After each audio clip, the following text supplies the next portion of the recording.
पर मुझे पढ़ना है, पढ़ लिख कर कुछ बनना है, कुछ हासिल करना है। क्या तुम्हें पढ़ना है? तू एक लड़की है, तुझे पढ़ने का, सपने देखने का कोई अधिकार नहीं है। मुझे अपनी भावना को व्यक्त करने की और पढ़ने की आजादी चाहिए। धर्म तुझे पढ़ने लिखने की आजादी नहीं देता। मुझे बोलने का अधिकार चाहिए। महिला और पुरुष को एक बनने का अधिकार कभी नहीं दे सकती। मुझे मुक्ति चाहिए। क्या तुझे मुक्ति चाहिए?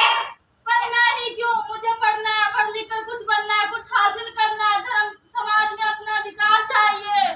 कैसी मुक्ति? अगर तुम्हें पढ़ना है तो समाज में सर टक्कर रहना होगा। अगर पढ़ना है तो 8वीं तक पढ़ो बस। मुझे पढ़ना है, पढ़ लिख कर कुछ बनना है, मुझे न्याय चाहिए। मुझे समाज में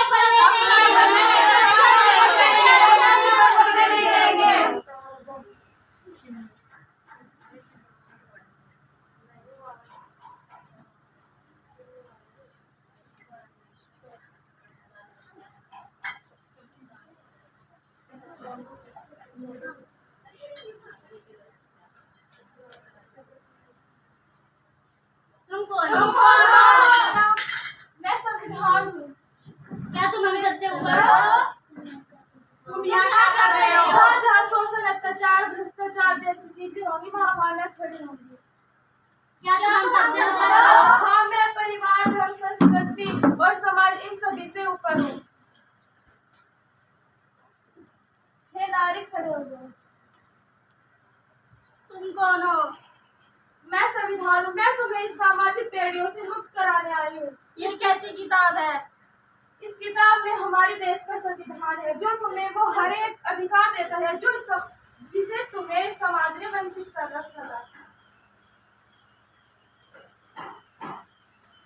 भारत का नागरिक होने के रूप में हमारे और तुम सभी के पास 6 मौलिक अधिकार है। समानता का अधिकार, स्वतंत्रता का अधिकार, धर्म की स्वतंत्रता का अधिकार, शोषण के खिलाफ अधिकार, शैक्षिक व सांस्कृतिक का अधिकार, संवैधानिक उपचार का अधिकार। हमारे देश के संविधान में इतनी ताकत है कि वे सामाजिक कुरीतियों को पिघला सकता है। बस जरूरत है अपने अधिकारों और कर्तव्यों के प्रति सजग होने की। भारत हमारी माता है और भारत को एक नारी के रूप में पूजा जाता है। बस आज इसी कार्य की खोज में महिलाओं के प्रति अत्याचार और शोषण जैसे दुष्कर्म हो रहे हैं। ये कैसा समाज है? हम कौन होते हैं महिलाओं से उनके अधिकार छीनने वाले? जब हमारे सर्वोच्च संविधान में उसे समान अधिकार दिए। हमारे देश का संविधान ही एक ऐसा ग्रंथ है जो जाति, धर्म, संपदा, ऊंच नीच इन सभी से आज भी हमारे देश में कितने लोग हैं जो अपने अधिकारों व कर्तव्यों के प्रति सजग नहीं है, जिसकी वजह से ऐसे शोषण का शिकार बनते हैं। इसलिए आज के समय में एक नागरिक होने के रूप में हमारा कर्तव्य बनता है अपने अधिकारों के प्रति सजग रहने, बल्कि दूसरों को भी सजग करने का। आज के इस अवसर पर हम संकल्प लेते हैं अपने अधिकारों के प्रति सजग रहेंगे तथा दूसरों को भी सजग करेंगे और एक सबको समाज बनाने का निर्माण करेंगे।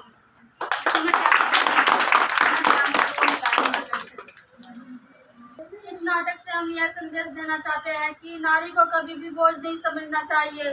उसे उसके अधिकार दिलाने चाहिए, उसे पढ़ने लिखने का अधिकार देना चाहिए। Thank you. इससे क्या सीखा?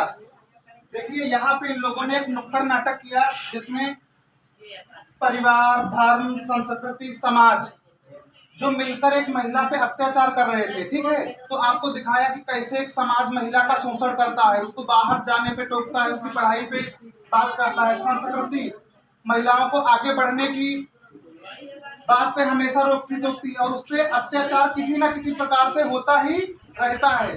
और धर्म के नाम पे हमेशा महिलाओं का शोषण होता आ रहा है। तो आपने देखा है कि एक परिवार के लोग भी कहते हैं कि हम अपनी बेटियों को कम पढ़ाएंगे या नहीं पढ़ाएंगे, क्योंकि बेटियां जो होती हैं वो पराया धन होती हैं और बेटे अपने घर रहेंगे, इसीलिए हम उनको ज्यादा पढ़ाएंगे। और ये हमारे भारत का संविधान है। तो इन्होंने लास्ट में प्रेजेंट किया कि एक लड़की भी लड़के के समान शिक्षा पाने का अधिकार रखती है, स्वतंत्रता का अधिकार रखती है, समानता का अधिकार रखती है, शोषण के विरुद्ध बोलने का अधिकार रखती है और संवैधानिक उपचार प्राप्त करने का अधिकार रखती है। तो जितने अधिकार लड़कों को मिले हुए हैं उतने ही अधिकार लड़कियों को भी संविधान के द्वारा प्राप्त हैं, मिले हुए हैं। तो इन सबके लिए जोरदार तालियां, और इन्होंने बहुत अच्छा संदेश दिया हमारे समाज को। Thank you. रुक जाइए, अभी एक फोटो हमको लेना है।